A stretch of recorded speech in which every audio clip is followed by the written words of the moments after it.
Ya pemirsa, langsung saja kita ke informasi hot news yang pertama, di mana Israel membunuh Direktur Rumah Sakit Indonesia di jalur Gaza, Palestina beserta dengan keluarganya.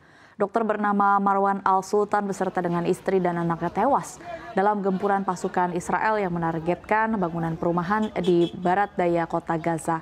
Al-Sultan merupakan sumber informasi utama dari Gaza yang melaporkan kondisi warga Palestina kepada publik. Ia juga sudah berulang kali meminta masyarakat internasional untuk memastikan keselamatan tim medis, termasuk saat Israel mengepung hingga menyerang secara brutal di rumah sakit Indonesia.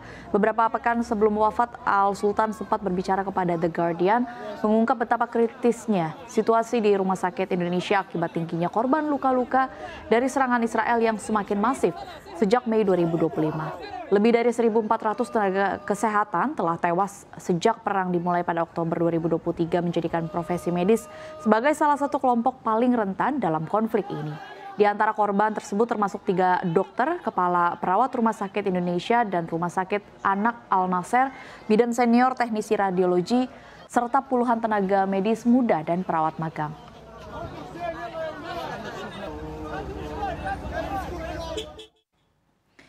Kita lihat ke topik yang kedua, di mana Presiden Prabowo Subianto melakukan kunjungan kenegaraan ke Arab Saudi dan bertemu putra mahkota sekaligus Perdana Menteri Arab Saudi Pangeran Mohammed bin Salman. Dalam pertemuan tersebut terjalin kesepakatan senilai hampir 440 triliun rupiah.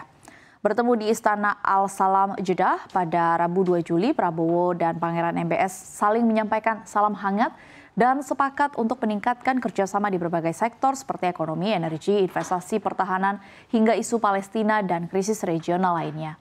Kedua pihak menekankan pentingnya memperluas kemitraan ekonomi dan perdagangan.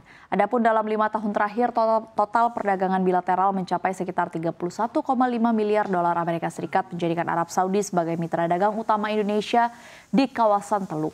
Pertemuan resmi ini juga menjadi momen peluncuran pertemuan perdana Dewan Koordinasi Tertinggi Saudi Indonesia, sebuah platform kelembagaan baru yang bertujuan untuk mengakselerasi kerjasama lintas sektor.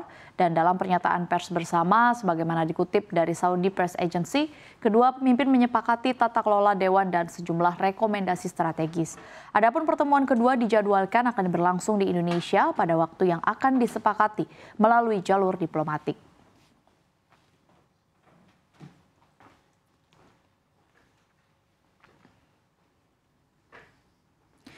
Informasi selanjutnya, harga emas dunia berhasil mempertahankan penguatan selama 3 hari beruntun. Data ketenaga kerjaan ADP Amerika Serikat yang lemah memperkuat taruhan pemotongan suku bunga sehingga meningkatkan permintaan terhadap safe haven seperti emas. Perekrutan sektor swasta secara tidak terduga mengalami kontraksi pada bulan Juni 2025 menurut perusahaan pemrosesan penggajian ADP sebagai tanda yang mungkin bahwa ekonomi mungkin tidak sekuat yang diyakini investor. Data klaim pengangguran mingguan juga akan dirilis pada hari Kamis. Rangkaian statistik ketenaga kerjaan ini muncul selama minggu perdagangan yang dipersingkat untuk menghormati hari libur 4 Juli. Emas yang secara tradisional dianggap sebagai lindung nilai selama masa ketidakpastian juga tumbuh subur dalam lingkungan suku bunga yang rendah. Para pedagang juga fokus pada ketidakpastian tarif Amerika Serikat menjelang batas waktu 9 Juli yang menambah kekhawatiran investor. RUU pajak dan belanja besar-besaran Trump yang diperkirakan akan menambah utang negara sebesar 3,3 triliun dolar Amerika Serikat sedang menuju DPR untuk kemungkinan persetujuan akhir.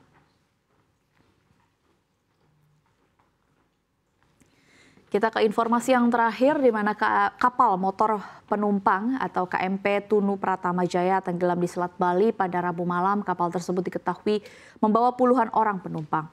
KMP Tunu Pratama Jaya berangkat pada pukul 22.56 waktu Indonesia Barat dari Ketapang, Banyuwangi menuju ke Gilimanuk. Kapal tenggelam sekitar 25 menit setelah lepas jangkar.